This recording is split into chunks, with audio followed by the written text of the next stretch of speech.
Okay, if everybody get a chance to get started on some lunch, get the show rolling a little bit. Thank you all for coming, both on screen and off. Call the meeting to order and approval of minutes. Let's introduce, make sure everybody knows who's who. Since again, we're doing the hybrid with both people in attendance and people on the Zoom, just quickly go around the room so people who are on the Zoom will know who is in the room. So Bo Harbin, County Legislator from Cortland, Scott Steve, Mayor of the City of Cortland, Haynes, Community Development Director, City of Auburn, Paul Pinkney, retired county legislator from Cayuga County, golfer, semi-retired. If you need a golf cart, this is the man to see. He'll rent you one. He won't give you one. Down at the other end, Ed Gilson, county legislator, Pulaski, Oswego County, Emmanuel Carter, professor up at ESF. Sydney Johnson snuck away from SU. Don't tell anybody where she's at, because if they find her, she will have to leave.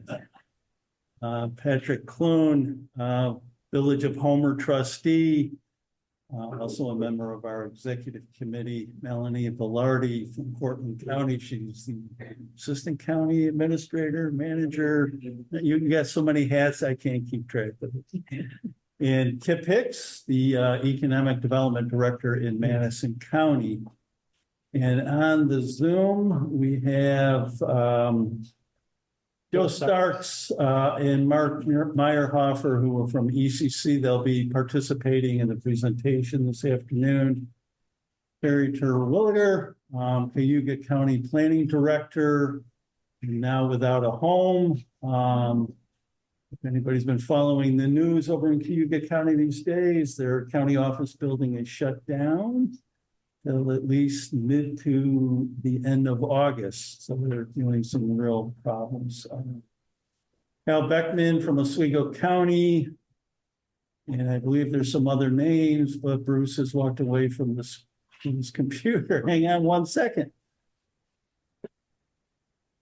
Who else, Bruce? I know there's some other names here.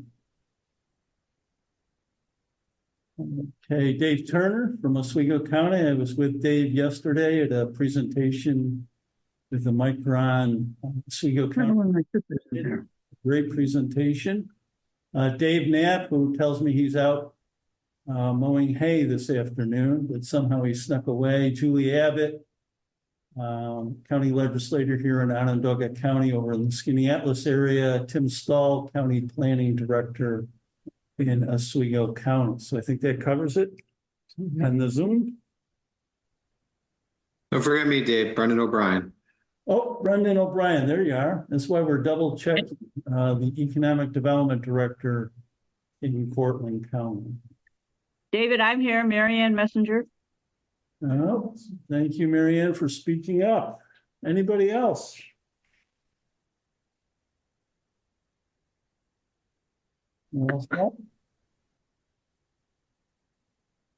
Okay. I've got my puppy with me. You want to see there? We don't count those. Though if we need a quorum, we might have to count your puppy.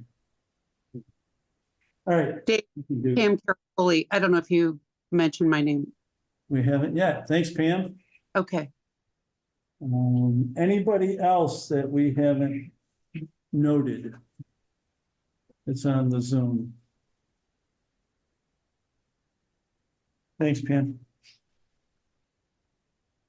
Okay, well, so Okay, for approval of today's minutes.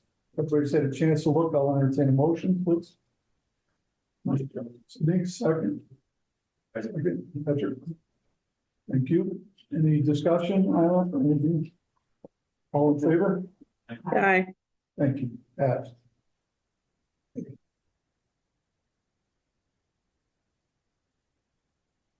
Okay, move on to broadband. Yep. All right, we have a major presentation this afternoon. Both myself and Joe Starks and Mark Meyerhofer from ECC will be participating in the presentation. You should have received a summary memo in your board meeting packet, along with information about the state's Connect All Office Municipal Infrastructure Program. So this is, obviously, we have been talking about broadband here with this board for a number of years. Going back, you can go back 5 or 6 years or even further. And things are coming to a head at this point. There's a significant amount of funding that's available right now from the state of New York. We have submitted a proposal to the state, and they are giving serious consideration to the proposal. And this is sort of a moment in time. When I presented this information to the executive committee last month, the executive committee certainly supported the proposal, but they thought this would be appropriate to present to the full board now to give you a chance to digest what we're considering, because this would be a major, major undertaking for the Regional Planning Board. And to be sure we're on the right track before we proceed any further with the state's Connect All Office. Time is of the essence here. I anticipate literally any day now we could get a call from the state Connect All Office saying, are you guys serious about this? And do you really want to proceed with this proposal? And so this is a time for the board to take a very close look at what we're suggesting.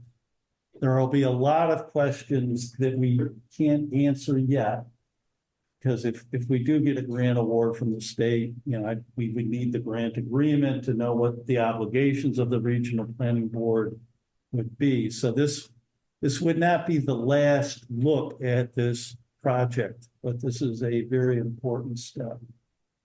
For purposes of review, most of you may recall that we hired ECC Technologies back in 2020, 2021.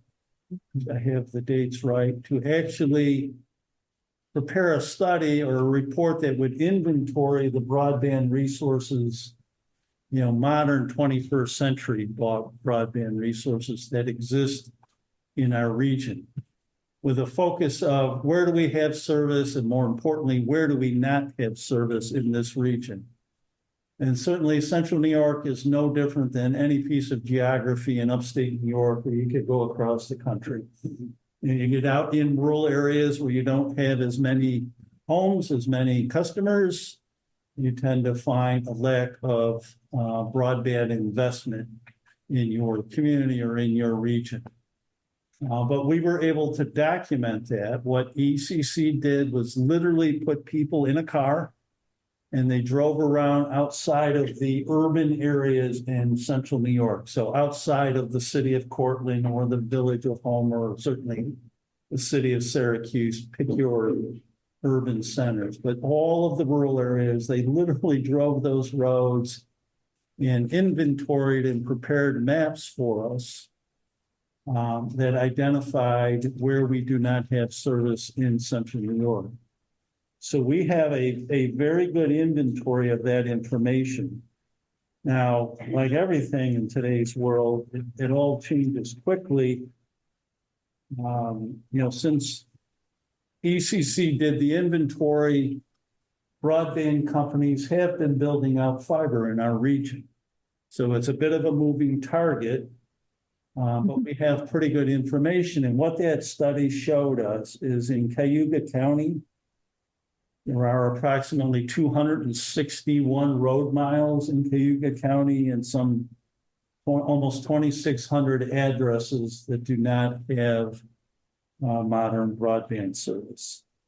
In Cortland County, this number has probably changed a little bit, but at the end of 2021, it was 265 road miles and a little over 1,500 addresses. Onondaga County, 193 road miles and 1,400 addresses. And Oswego, 200 miles and over 1,500 addresses. Madison County was, while part of our region, one of our member counties. Madison County had gone ahead and done this kind of inventory work on their own ahead of our study, and actually they've gone ahead and they're doing a project, and ECC will brief us on that this afternoon. But as you can see, we have a pretty good idea. You know, there's some 726 road miles in the 3 counties. So if we're looking at Cortland, Cayuga, Oswego, taking out Onondaga and Madison, because they're both doing projects as we speak right now. And some 5,200 addresses, plus or minus. So we have concrete information. So, you know, the question when we finished the study was like, all right, what are we going to do with this information? We shared it with our member counties. We shared it with the state, and we were getting information from the state that they were going to be getting federal money that could be used to build out broadband service in upstate New York. Having this database helps our region and the counties in our region compete for this federal money that the state is now administering. So this was clearly a case where doing some legwork behind the scenes has put us into a position where either us directly, us, the regional planning board, or helping our counties, they're getting broadband money. And, you know, if things play out over the next several years, when all of the state money is deployed, I would say by 2030, which isn't that far away at this point, there should be no area in central New York without broadband, without fiber optic broadband service in this region. So that would be a very, very big accomplishment. To try to frame this a little bit more, again, in your packet, there was information about the state's Connect All program. I just wanted you, you know, at your leisure, you can jump online, you know, and familiarize yourself a little bit more with the state's program. But they have 2 big pots of money. One pot, $265 million for municipal infrastructure program. That's the pot we're competing in. Then they have another $650 million that they will make available later this year for internet service providers, the private companies, to make the last mile connections to unserved areas in this region. So they got a lot of money. They're trying to move it relatively quickly. It's all, we're talking about the state of New York here. They started on this last summer. They issued the grant opportunity in January, February of this year, and they are hoping to make decisions on the municipal infrastructure program any day now, so June, early July. So this is a real program. It's really funded. Federal money to the state out to public entities or private internet service providers. The state has to move this money over a 2 to 3 year period. So there's federal rules, and one of the rules is they got to spend it over the next 2 or 3 years. So again, these are real schedules and real timelines. What I did, the memo that was in your packet, I shared this memo with the executive committee last month, and I think it's fairly concise way to walk you through elements of our proposal. So let me walk through some of the bullet points in the memo, and then I'm also going to turn it over to Joe Starks and Mark to provide some additional information about what's going on. Just trying to think the most efficient way to do this. The first bullet point, I touched on the study, indicated obviously the second bullet point, we know where the unserved areas are. I mean, we literally can put up maps. These are maps that ECC prepared that we now have in our GIS mapping system. We can put up maps on the screen showing the region with every single address that is unserved in this region. So we have good detailed information. I referenced the major funding program from the state's Connect All office, the municipal infrastructure program. And in the third bullet point, what I outlined is we submitted a proposal. It was submitted on March 8th. And the request for it was for $29.5 million. This is a 100% grant rate program, so no match is required for this project. The broadband network that we're proposing, if you drop down to, I don't know, I think I'm on my 5th bullet point now. 335 miles, primarily serving Cayuga, Cortland, Cayuga, and Oswego. And Bruce, if you could drop down, I'll show you the map of the proposed network. So there you have it. If we start in this, it's basically starting, stop there, Bruce. Yep.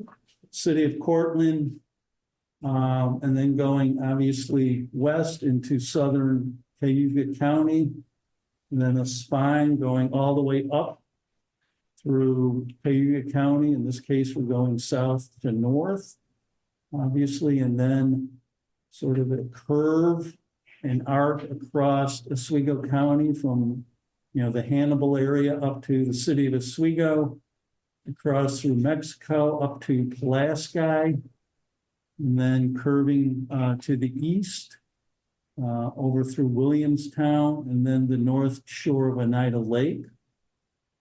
The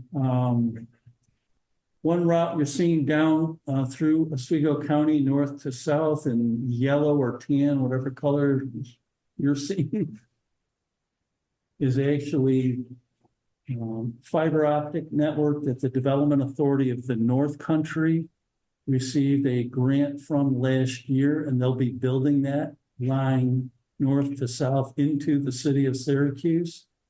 And we would tap into that line with our system. So that's why it offered us some economies, not having to try to build that line.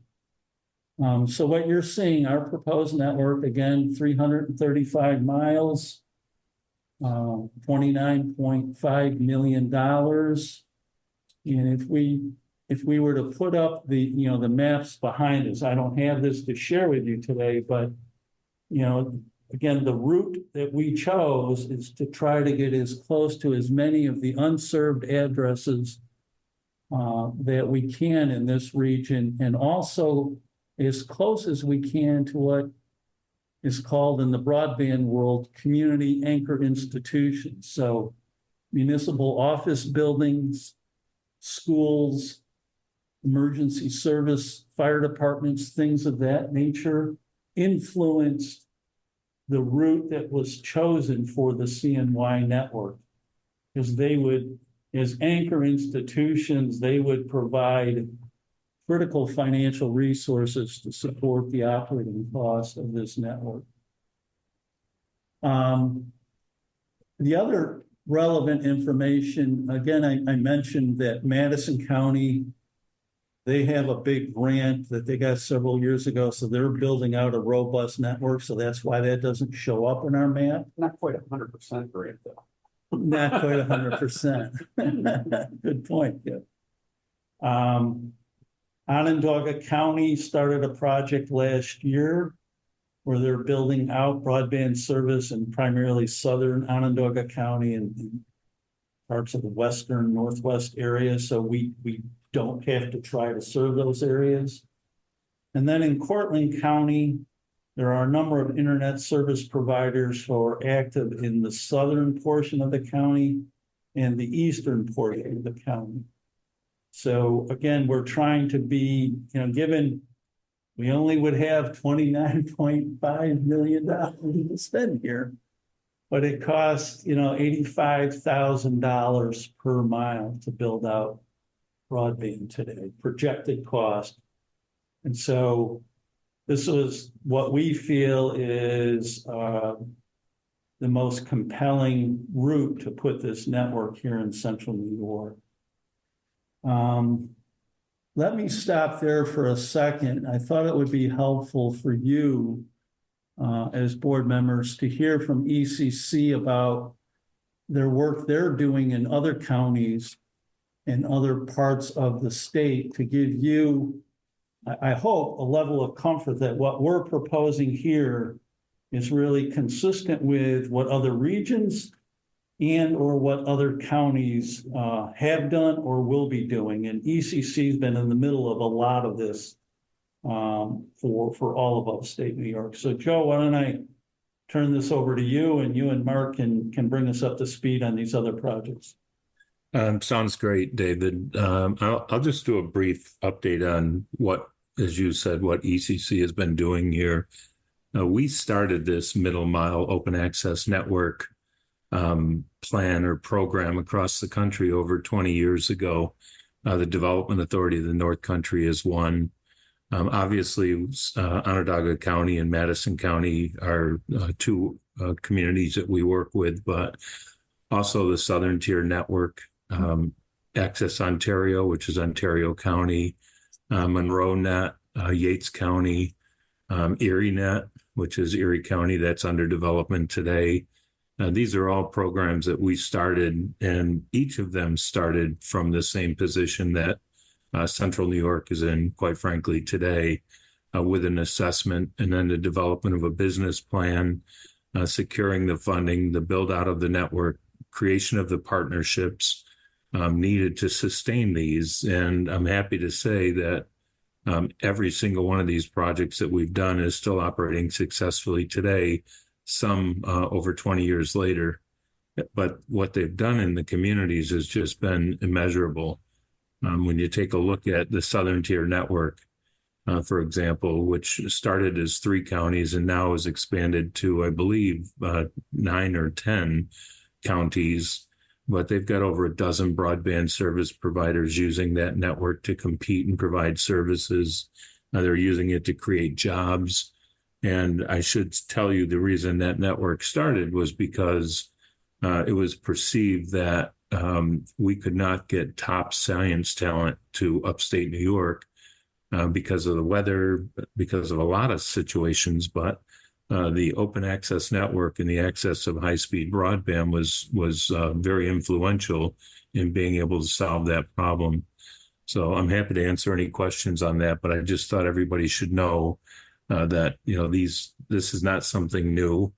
This is something that has been reviewed by Harvard University and the Federal Communications Commission a number of years ago, and they said it's the right path for rural communities to take a look at. And I think we all know that because we can see that the investment that's being made by the industry, it's not going to the rural areas, it's going into the metro areas. And I also want to mention as well, David, you mentioned that we did not inventory the cities themselves like Syracuse and Auburn, et cetera, Cortland. And there's a reason for that, because in all cases that we have found, and we've been doing these projects all across the United States, in all cases that we have found, there is generally reasonable access to broadband in the city environment. If you have access to cable TV, you have access to broadband. And the difference being that, if the cable TV industries had upgraded their equipment and kept it upgraded, then we probably would not be doing these projects. But the reality is they haven't, and there's no plan in many cases to do this. And then the build out from those networks then in and of themselves is very short. So without doing these types of projects, it's reasonable to say that this would not change over time. So I'm going to turn it over to Mark, and then Mark's going to walk you through the project. Thanks, Joe. Good overview by both David and Joe, and happy to meet the board virtually today and go through some projects that ECC is working on in the Central New York region. So In addition to the one that we're here to discuss with you today, we've also been engaged with Madison County since 2019, where we did a feasibility study, and that led to an application to the USDA for an RUS grant, a Reconnect grant through RUS. That was, this project is currently ongoing. It's an $18.6 million project to serve.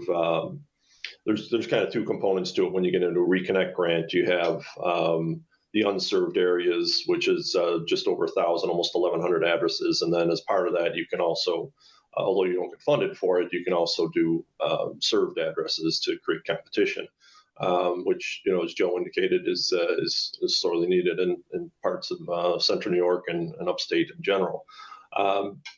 So that project is with Empire Access. They're the partner there that is going to operate the network. So it's similar to, although not exactly like the one we're discussing with you today, which is an open access network. The one in Madison County will be owned by Madison County and operated by Empire Access. So they'll do all the connections to homes, do the customer service.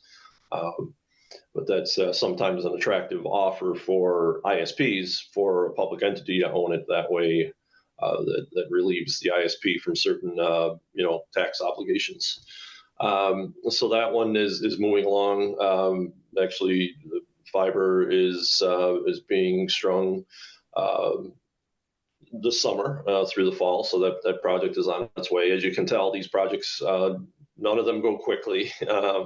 As I said, the grant was received around this time 3 years ago, and fiber optic is finally being put underground and hung. So these are often multi-year projects. Typically, this isn't unusual, 2 to 3 year timeline to do this type of work. So that's the Madison County project, where ECC is basically the project manager there to oversee that project. And David had mentioned Onondaga County. I'm sure everyone in the room knows, but they're in the middle of a project with Verizon.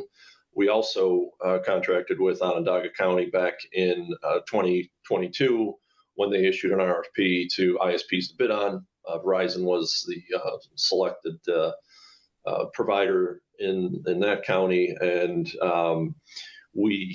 our role there, we continue that role in the oversight of the build out for that. They're actually about a quarter way through their plans, Verizon's plans to do that, and expect to finish late this year, early next year. And that will bring 100% coverage to the unserved areas of Onondaga County. That is an $18 million project. So that one is moving along, and although not in the Central New York board's purview, there's one close by that we're also involved in, Tompkins County. We actually applied for a different grant with Tompkins County. They took a similar path that Onondaga did, issued an RFP, got quite a few bids, a total of 7 bids from ISPs for that one, and ended up selecting Point Broadband, who I'm sure some of you know, they serve portions of Cortland County and other parts of Central New York and the Southern Tier. And that one is, they didn't have the funding for it. So lo and behold, we were in contact with the state to let them know of our plans, and they released a program called the County Partnership Grant, which was specifically targeted to those counties that issued an RFP, went through a selection process, and got to the point where they wanted to move forward but didn't have enough funding to do it. And similar to Onondaga, this is a project that will get all the unserved, so that'll provide 100% coverage, assuming we get the grant there. Again, that one's, checking my notes here, that's a $14 million project. So as you can see, you have 18 million in Madison, 18 in Onondaga, 14 in Tompkins. None of these projects are cheap, and of course, the one before you now is nearly $30 million. So it takes a lot of time, effort, and money to get there. But fortunately, we have the resources and a good partner with the regional board here, and then with the Connect All office, we talked to Josh Breitbart, a name you're probably familiar with, who heads up the Connect All office. We talk to him on a regular basis, and he seems to have access to a lot of funding. As some of you may know, the governor put aside, I believe it was $1.4 billion at one point. Some of that is, a little under half of that is federal money, but they got a big pot of money there, and I think a good opportunity for Central New York to continue to access some state and federal funds, and hopefully by, let's say, 2030, we'll be talking about competition and adding more internet service providers in the region if we're successful with OAN networks like this and other programs. And we'll be talking about competition as opposed to trying to get those last remaining unserved in the region, given all the federal funding and state funding that'll be flowing over the next 2 to 3 years. So that's just wanted to give everyone an update on where things are at with the other counties in the Central New York region. So I'll hand it back over to you, David. Mark, can you touch briefly on ErieNet? Oh, yeah, sure. Just thanks for reminding me, David. Yeah, so ErieNet, similar to what Joe had said, right? Our company, and Joe is our leader there, started the DANK network up in the North Country, and STN. Joe also mentioned Access Ontario. And so those are already built networks. And what we're doing now is currently starting to build the similar network in Erie County, New York. So that is a 400-mile network. It is funded through a $34 million ARPA fund from Erie County. As you all know, counties received ARPA money back in 2000, 2001, 2021, and $34 million is a big chunk of money. Erie County really put a lot on the table for that one. The largest sum of money that we're aware of in upstate New York to put towards broadband expansion. And this is a very long-term project. The ECC has been in partnership with Erie County since 2017 when we did a feasibility study. And like all of these, you get done with the study and identify your problem, and then you need to search for grant funding to kind of implement a plan. And the one they chose was an open access network, the same one we're talking about today with Central New York. And that one, we're happy to say, is, as I said, it's underway. So it's a current project we're working on where ECC is the project manager. We're overseeing all the construction, the make-ready work. We'll be doing operations and management of the network, sales. So we're all in on the ErieNet network. Again, it's 400 miles. We're hoping to expand that additional 115 miles. And like other OANs, open access networks, right? It's community anchor institutions, your libraries, colleges. In fact, I'm happy to say we've already won a bid with UB.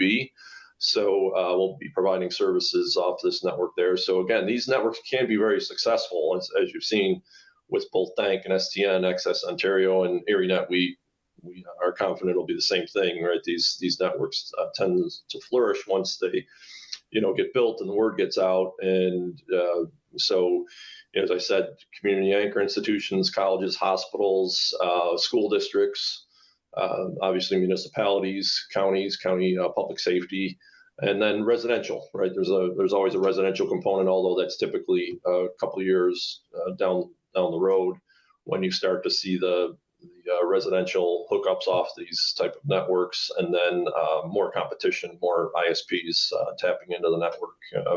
Joe had mentioned. Yeah, go ahead. I wanted to remind you, I have a 2:00 hard stop because I've got to get on another call, but you brought up a really good point, and I just wanted to drive that a little bit farther. When we start this network, ECC is responsible for this network. We're going to do all the stuff that it takes, including operating it, to make it successful. So we're not putting this plan together and then going to drop it on you and say, okay, good luck. We're there every step of the way, and we take responsibility for it. And the difference between this particular network now and the STN or the DANK or MonroeNet or any of the other ones is the state's requiring a residential component to this project. And initially we were kind of on the fence about it, but having thought about it, we thought, geez, you know what? It's really a great opportunity because if you take a look at where some of these routes are, now when we get ready to do the next level, whether it be a bead or another MIP filing, the build outs off the network to get to those homes that are unserved are a lot shorter and will be a lot less expensive. So the major backbone is being built here, and then from that, everything else will emanate.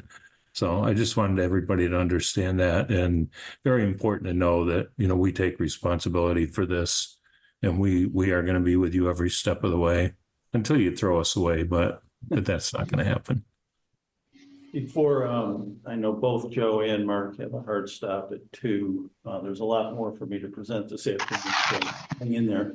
If you have any questions for them right now, ask it now, or they're going to be gone in 3 minutes. Everybody good at this point? Mhm.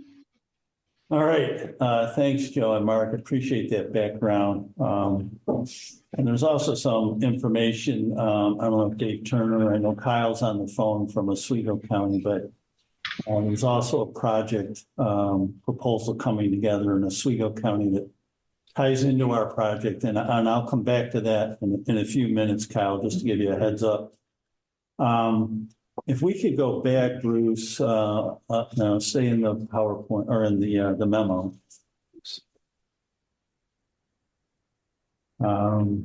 Get that memo back up. Yep. Okay.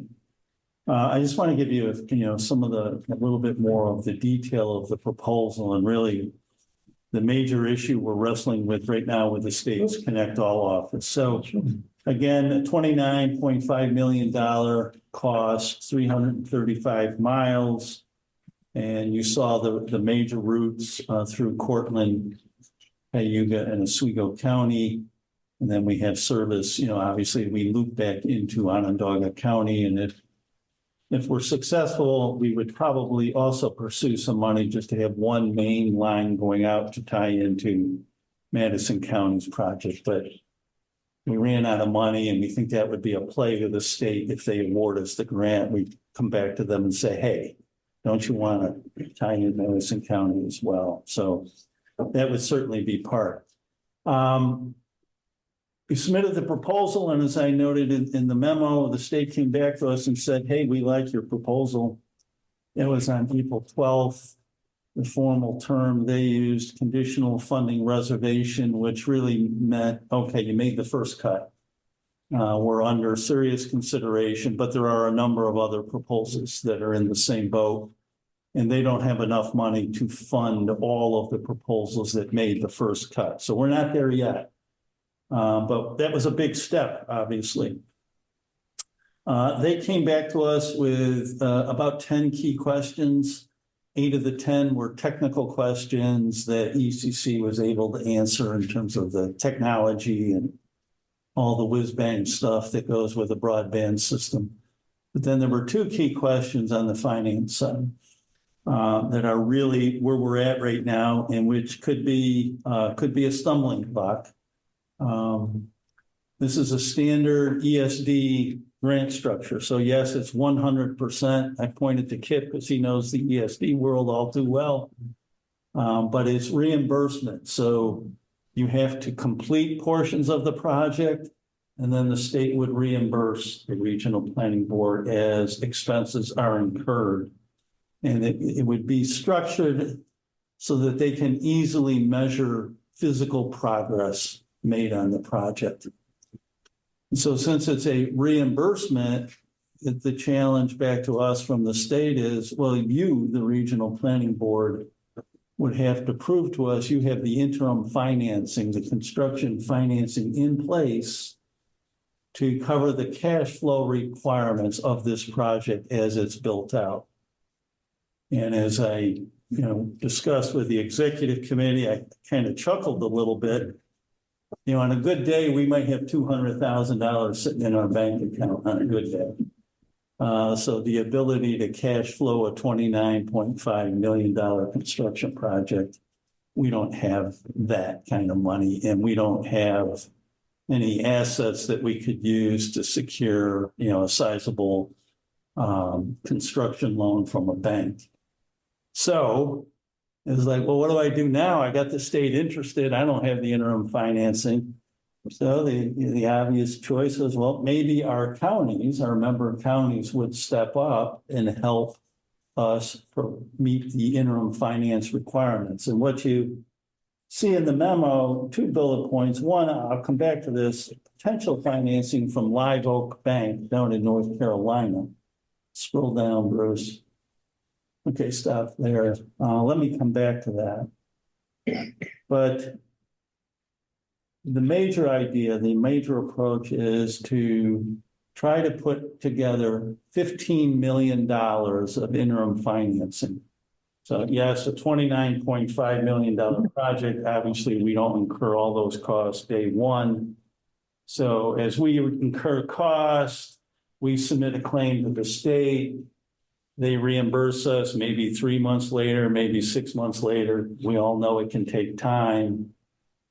In working with ECC, we feel that if we have $15 million sitting in our bank account day one, that we can build out this entire 335-mile network over a 2-year period and be sure the contractors are paid on a timely basis. So the 15 million wasn't a plug number. It was a real number based on ECC's experience of how these systems are built out when costs are incurred. A significant amount of the cost would be incurred up front. You basically buy all your fiber ahead of time, store the fiber, and then the contractors dip into your inventory and then build out. So we anticipate upwards of $10 million of cost incurred this year, 2024, if we get the go-ahead from the state, say by September of 2024. So again, there was some ECC put together, I wouldn't call it complex, but a financial spreadsheet for us to cash flow, to see how the cash flow would work for this project. And again, we're seeing about $10 million of expenses incurred by the end of 2024. So we want a little cushion there. So that's how we got to $15 million. The state is proposing 4 to 6 points during the process for reimbursement. So we wouldn't be able to submit every month, probably on a quarterly basis to get reimbursed. But again, it would be milestone related. So, you build out 50 miles, you get a reimbursement, that kind of thing. Or we buy $5 million worth of fiber. We store it at the Tractor Supply place. He's got all his golf carts out of the way.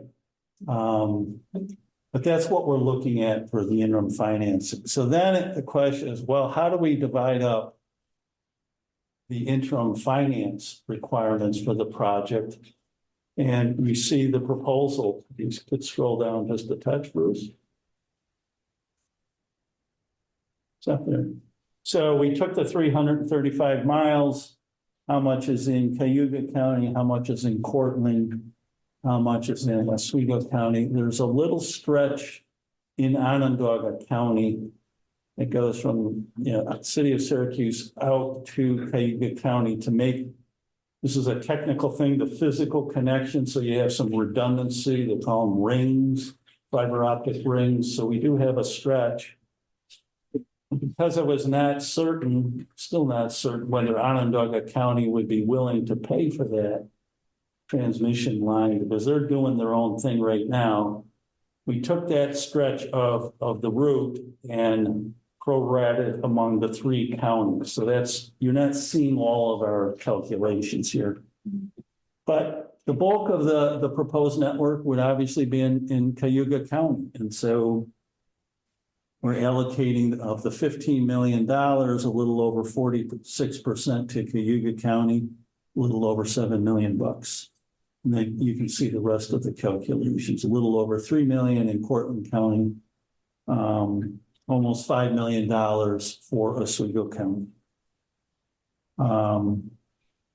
I added to our financials looking to Madison and Onondaga County to, I'll just be, throw $1 million each into the pot, sort of goodwill to help improve the performance of the network over time. So that's what you're seeing there. So let's assume the counties put the money into our bank account. This would all obviously be, would require legislative action. And obviously it would require legal agreements between the regional planning board and the counties. Obviously, we would have to have in place the grant agreement from the state of New York. Everybody's going to want to see that day one to know how this, the state is saying they will reimburse us, but we got to see it in the grant agreement. So let's assume we have the grant agreement. Let's assume we get the documents in place. And we're building this project out over the next, 2024, 25, and 26. According to the federal rules, so this pot of money is the U.S. Treasury Capital Fund. The project has to be complete by December of 2026.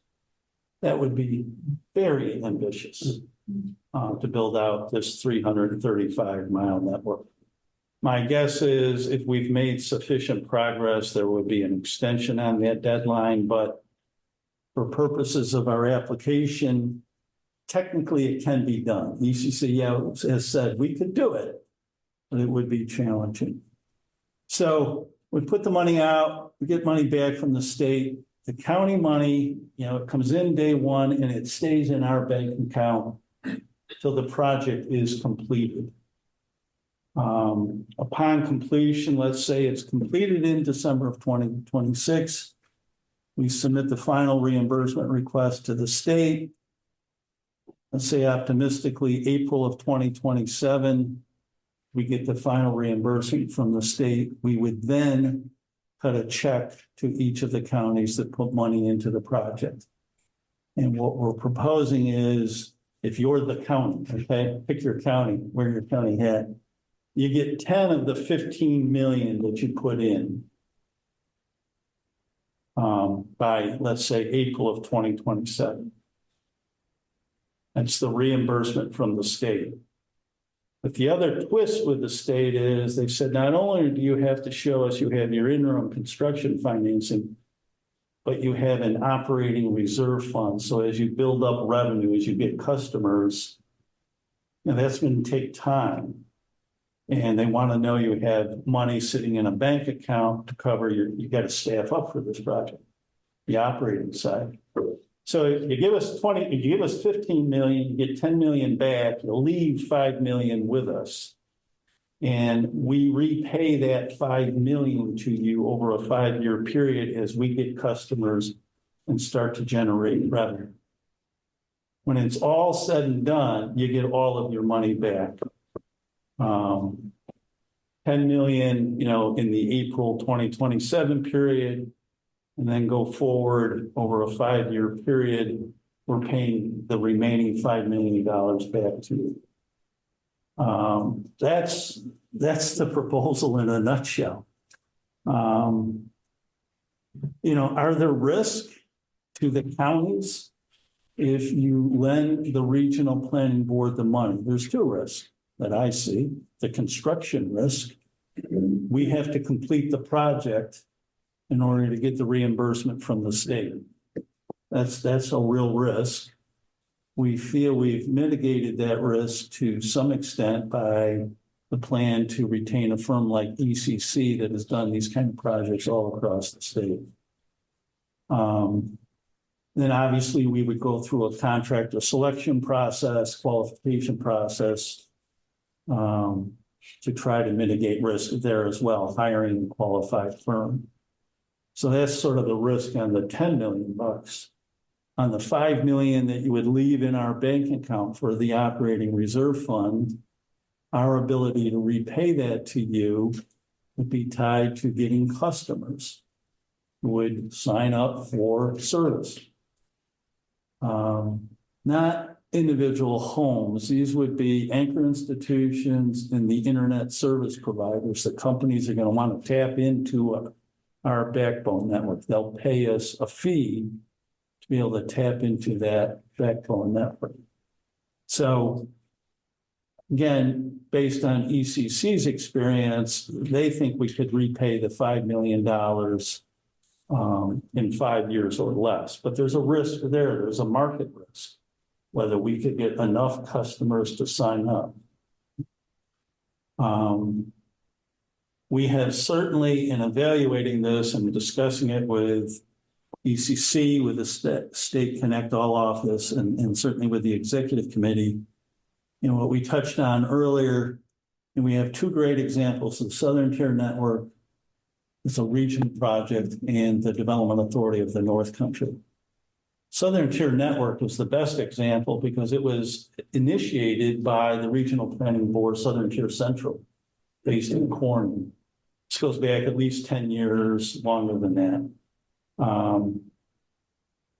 Corning Corporation, Joe touched on it, you know, hard time recruiting employees to rural parts of the state, the Corning area. One of the issues was the lack of fiber optic service. So Corning Corporation was talking with Southern Tier Central. It just so happens the executive director of Southern Tier Central's husband was the number 2 or number 3 person with Corning Corporation. So they were able to have some productive conversations. Corning put up $10 million to start the build out in the Corning area. And they have subsequently gotten other federal and state grants. So the Regional Planning Board set up a nonprofit corporation to own the network and own it and operate it. That's the Southern Tier Network. And that's what I proposed here. Long term, the grant would be to the Regional Planning Board. We build out this 335 miles. And as the project is nearing completion, we will have formed a nonprofit corporation. I'm calling it CNY Net for now. And then the nonprofit corporation would take over ownership and operation of the network. Surprisingly, the Southern Tier Network, they're up to 660 miles right now. Wow. Proposing another 700 miles to their network. They have an application competing with our application. They run their system with 6 employees. That's it. And what they do is they contract out all the technical side, the maintenance of the network, the maintenance of all the electronics. They contract out to third-party telecommunication companies that do this work. So they run their 660-mile network with 6 staff people. They have a director, you know, business manager, an engineer, a marketing person, accounts receivable. That's it. That's all they require. The Development Authority of the North Country, a little bit different because it's an authority. It's a public authority. But they have a small department, but they actually have their own staff that does the technical side of running that network. So I think the Southern Tier Network is a better model. You're seeing the map that you're seeing right now is the Southern Tier Network as it exists today. You go to the next map, Bruce.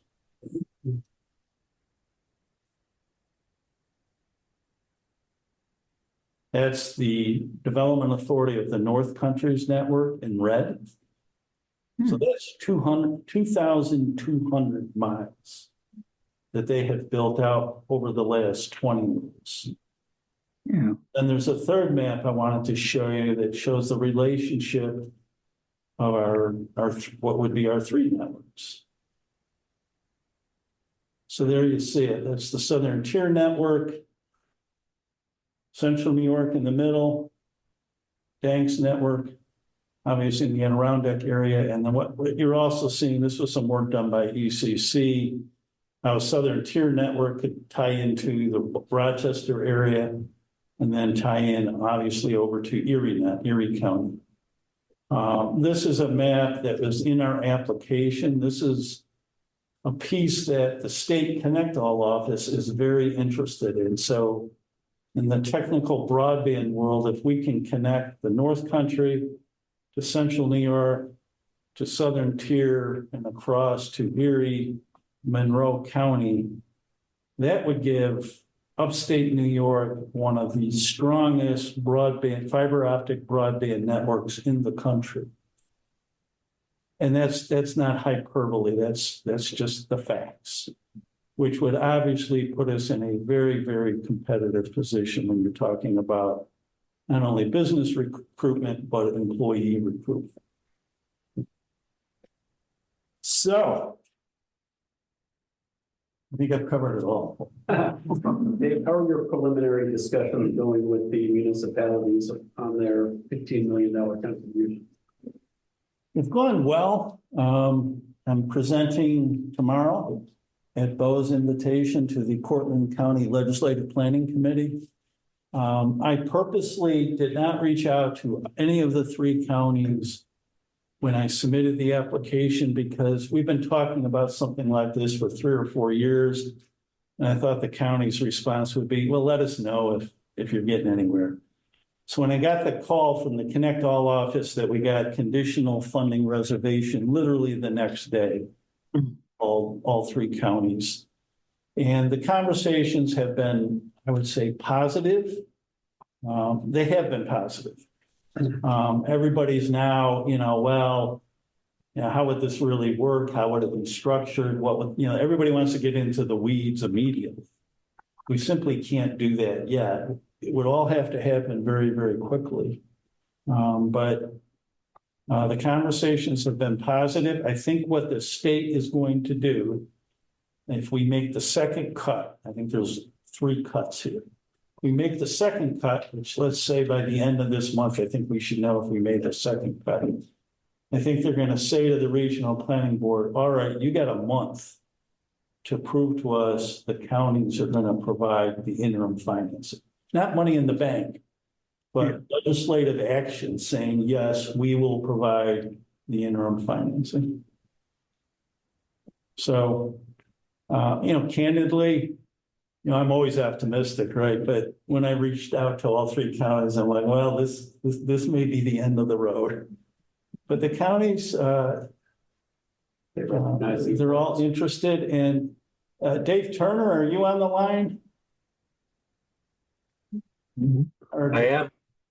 So if you could, a couple minutes on the Oswego proposal and our discussions with you and how these two would work. Sure. Let me pull up a couple of maps here. So I'm going to ask permission to share my screen, David.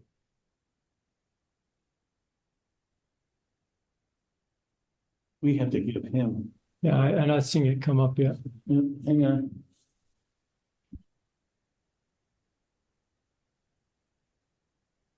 I don't know if we can do the screen sharing quick enough, Dave, so just go ahead. Did you ask? I don't see it. No, you've got to get out of the PowerPoint or whatever we're looking at and go to, you know how to do it. Oh, I see. I gotta stop my share. And go down on the bottom. Oh, I just had it. There There's a share screen button. There we go. Where all that toolbar on the bottom goes. Yeah, I know. I've got to share. I've got to let Dave Turner. Dave, just go ahead. Okay, so we put an application in for just under 30 million in round 2 of the MIP program. And as it turns out, as you might expect for our ability to have a contiguous network, there's some overlap in the miles that Dave Botar requested. And so we've met and talked about a way to present that to, here we go. Yeah.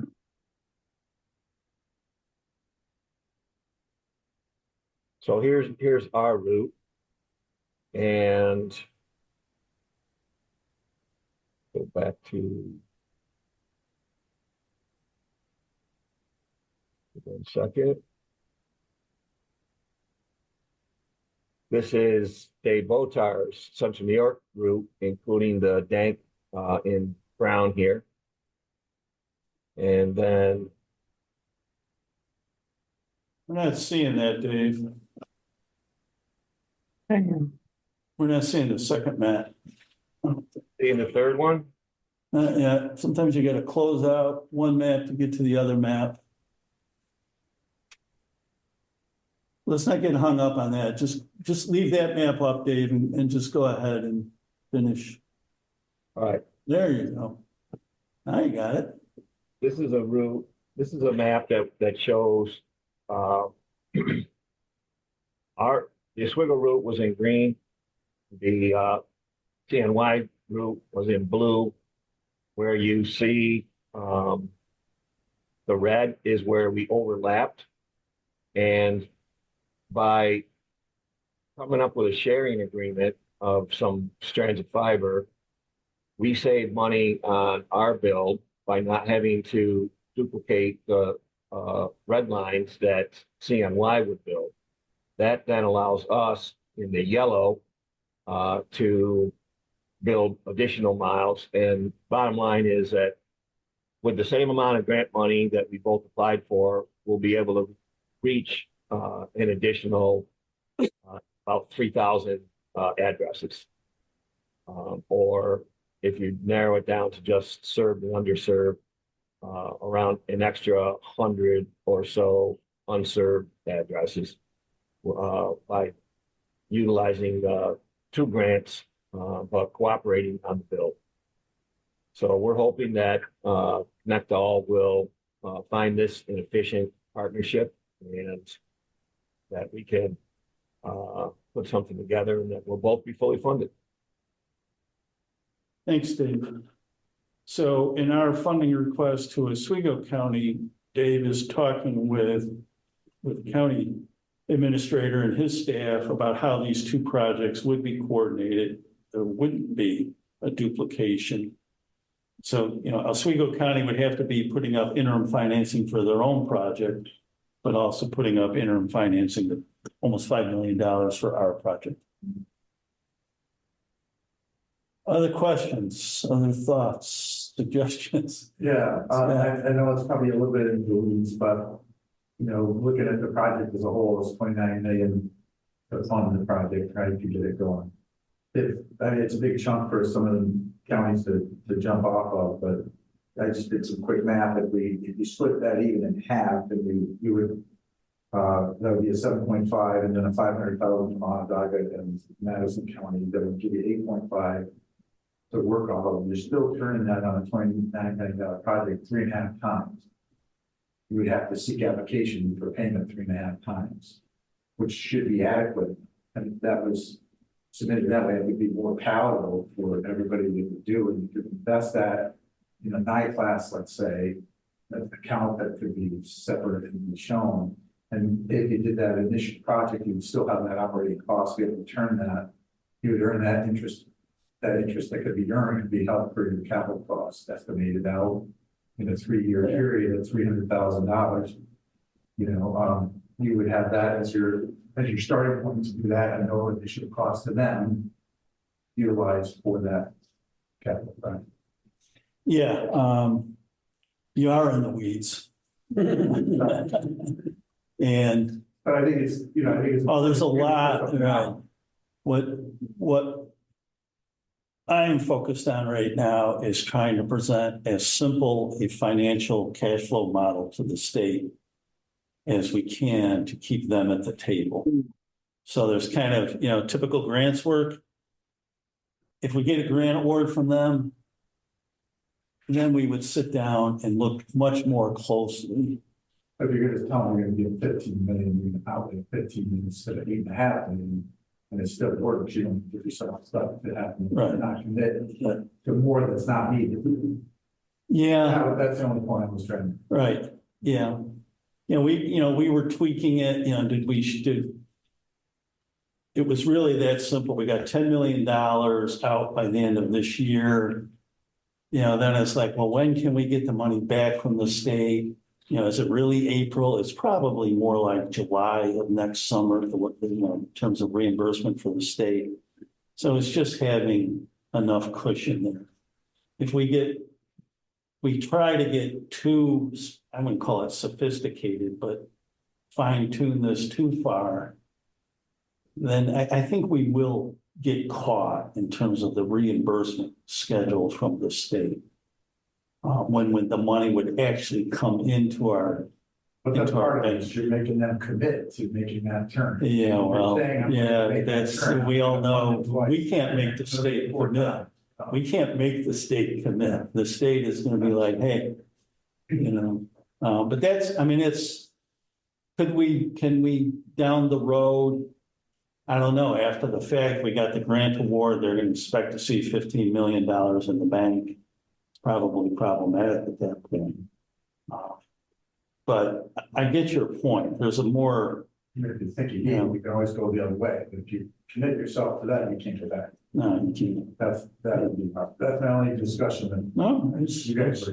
While we're in the weeds, the $10 million contribution in the southern tier came from Corning, and Corning's $10 million contribution was, we'll give you the fiber optics, we will manufacture it, we will give it to you, and it will be, if we can guarantee them that we're going to buy their product, could they front the product for us as a equity contribution that they know they'll be, it wouldn't be an equity contribution, but it would be we could have hard product in hand that would be reimbursed 100% if Corning were willing to sit at the table. Yeah, what would be their motivation? Their employment base is Corning, Understood. not Central. I don't know what it would be, but maybe 100% purchase of New York State product from Yeah. them. I think we That's certainly both. would have a conversation with them. I think it's Yeah, a very I good point. didn't mean it. We were in the weeds. I thought. Well, it's a whole lot easier, just like going to the counties. So if I can, I went to the county saying, well, we got a conditional funding reservation, so you get a little more attention. If we have a funding award from the state, then yeah, absolutely reach out to Corning. We've had preliminary conversations, but in our application, we have a letter of support, no big deal, but we have a letter of support from Micron. There's an obvious play here with Micron. If we have a strong fiber optic network in this region, it will help them recruit and then retain employees. And they've heard me make this case, and they sort of smiled. They wrote a letter of support, and the understanding was, if you get your grant, let's sit down and talk. This is outside of the $500 million community fund. So could we go to other partners, either to supplement the county contribution, or if we come up short on the county side? It's certainly on the radar screen. Right, I mean, I think that goes to the point where if you say the minimalist of what you could do, retracting that and then you work something like that out, that even gives you that better cushion. There's other options to get that better cushion. That maybe would help. Dave, we need something formal. I'm sorry, if you need something formal from us to advance things, I'll be happy to make that motion after further discussion. That would be great, actually. So at the county level, I know you're coming tomorrow to talk to the committee. We, the legislature, I didn't support it, the legislature has opted that we are not meeting in July. So if you're looking for an action, the earliest we'll be able to take an action is August. And I think we'll need to know kind of like, it would be helpful to have kind of, what do you need from the state with regards to legislative action, like the, a resolution, if there's a template or something that, language that you would be looking for that would be great to get from you all. And also, what is the contract that you're going to be looking for from the county to sign? Something that kind of better lays out these terms. Because if you're going to need a fast turnaround, those are the sorts of things you're going to need kind of in hand as quickly as possible. And Portland won't be able to take any action in July. Yeah, good point, Bo. Our last conversation with the Connect All office, and they were pressing me on evidence of interim financing. And the director was on the call, Josh Breitbart. He's been in the public arena most of his career. He understands the public realm. And I was very direct with him. I said, look, I cannot get legislative approval. It was in the month of May is when we had the phone call. I said, it'll take, the month of June, the month of July. I said, maybe into August. And one of his staff members cut in on the conversation and said, well, if you could get memorandums of understanding from your counties, that would be sufficient at this point. So in my world, in my mind, MOU, I'll play lawyer for a second, has no legal standing. But the state Connect All office is sophisticated enough to understand that if you can get a county to sign an MOU, at least there has been a conversation. It's not just me BSing the state. So that would be my next step, is to craft a very general MOU, kind of along the lines of this memo, to be honest, and bring that to each of the counties as the next step. So that to me is sort of June, July. We're almost into July, we're mid-June now, so July. They have to be able to work with us on, getting legal documents in place. I mean, it'll take, a month or two to get a legal document, a month to get that crafted properly between the regional planning board and the county. So there's some time here. I mean, I think we're going to have, a 3-month period to pull this together. Other questions, other concerns? From the board, the KIPS point, it would be very helpful. One of the reasons why I scheduled this agenda item was if Josh calls me tomorrow and says, well, have you ever really discussed this with your board? And, I can point to the agenda. We had a resolution supporting the proposal. That would help. It's pretty. Mary Ann Messenger, I will support it. Thanks, Marianne.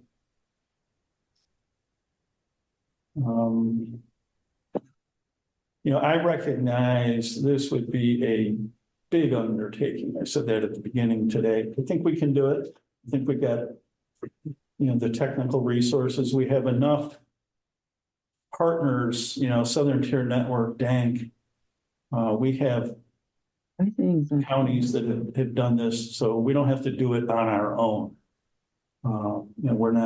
This is new to us, but it's not new in the industry. And other counties, other regions have stepped up in a big way. I guess one of the questions you haven't addressed is, what if one of the counties, including the proposal with Madison and Onondaga, one of those counties backs out? Does this still go forward? And the share is distributed, what's left cutting out that county from the network is distributed amongst those counties, or does this project not go forward at all if we don't get the support of at least the 3-4 counties? Yeah, that question came up at the executive committee meeting, and I probably didn't have a good answer then either. But I mean, there really is it's not a plan. I guess it's plan B. It's touched on in this memo. We have had a conversation with Live Oak Bank. It's a little bank down in North Carolina that happens to have a little niche business in the broadband world. So they provide financing to internet service providing, all the little companies, Clarity Connect, Empire Access, those Point Broadband, those kinds of companies across the country. ECC Technologies, they're based in Rochester, but they have a big presence in North Carolina. They have an office in Raleigh. Live Oak knows ECC. We've talked with Live Oak Bank. They wrote a letter where we included in our application that they would consider providing $5 million of interim financing. They're familiar with the State Connect All office. So that would be a fallback position, Bo. Another fallback, this would be sort of going into, I guess, plan B, which is Scott's suggesting maybe you don't need $15 million of interim financing. Maybe you can get by with less. I would like to, I really think the strength is if we can build out this whole regional network and get everybody tied together, one way or another. But, you know, if Cayuga County says no, and Cayuga County's got a lot on their plate right now, their county office building is closed for emergency repair. I mean, they got a lot going on, but they're the biggest beneficiary. Hopefully we can keep everybody at the table. Obviously, you know, my initial pitch to the three counties is you will get your money back. This is 100% reimbursement. And I'm not, you know, I understand from a county's perspective, yes, it's 100% reimbursement, but there are real risks here to the project. Risk you buy all that fiber and then don't get anybody to install it, and then the state doesn't reimburse because it's not hung by December 2026, and then what do we do with? Right. I mean, yeah, I get it. There are always going to be some risks. Right.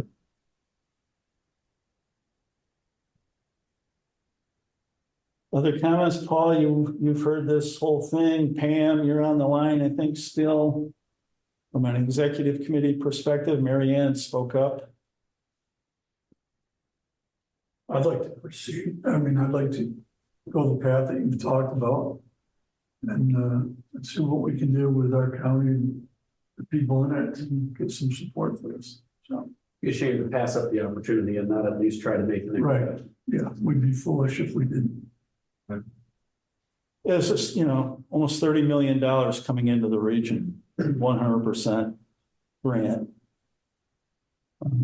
That doesn't happen very often, so. And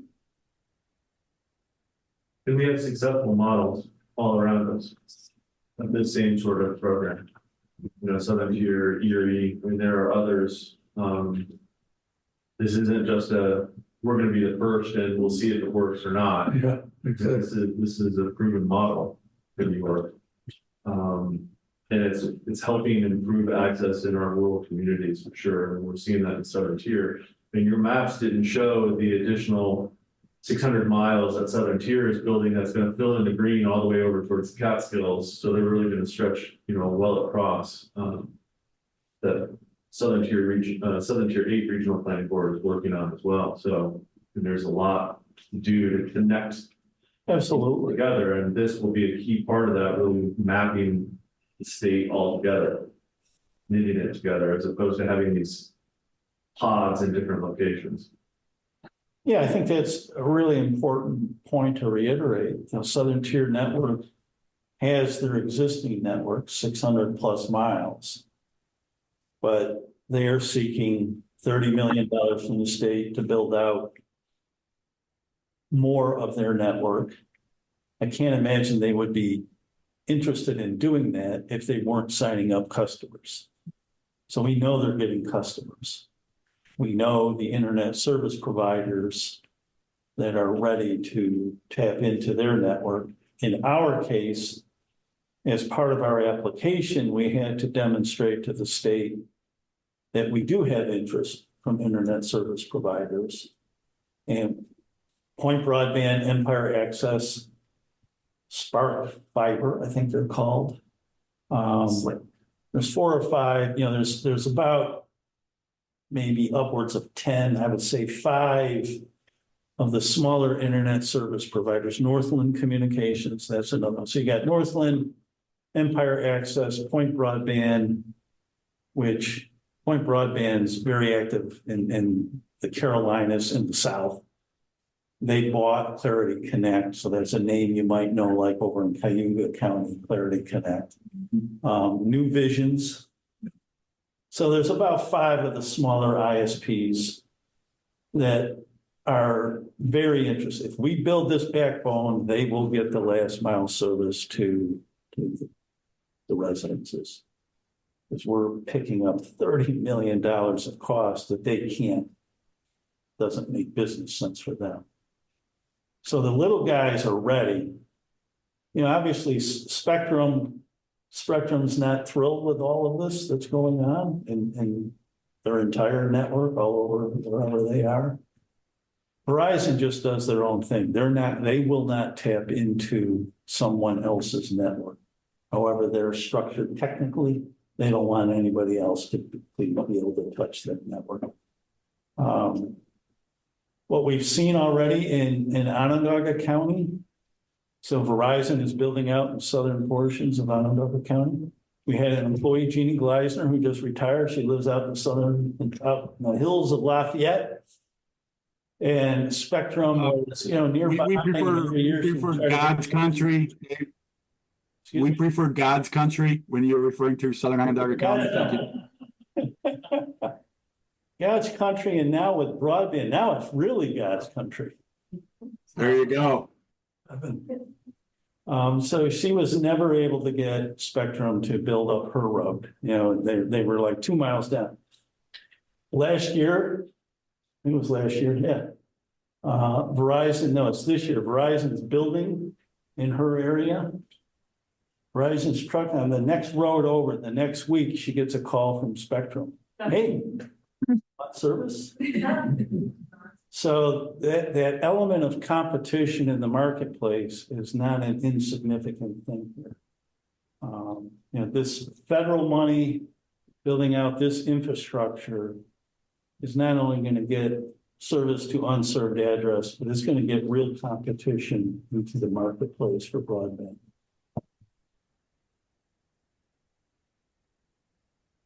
So I got it.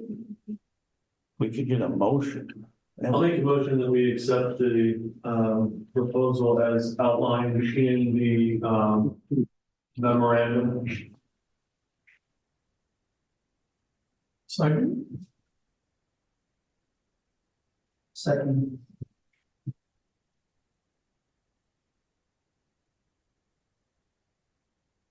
Any other discussion? All in favor? Aye. Opposed? Carried. Thanks. I'll never get to retire if they fund it. Hold it one thing until it 3 more.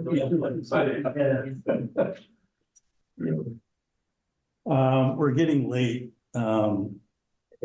Let me just, 2 minutes is all I need on the agenda. So on the executive director's report, just really good news, and we'll have this as an agenda item, hopefully in August, but the feds, NOAA, National Oceanic Atmospheric Administration, formally designated the Lake Ontario National Marine Sanctuary last week.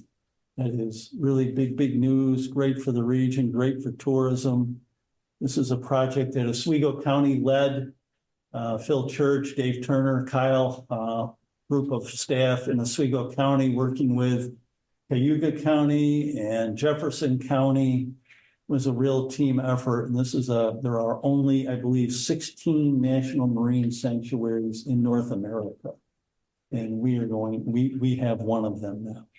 So federal dollars coming in, it'll attract tourism to the region. A big plus for Central New York and Field trip.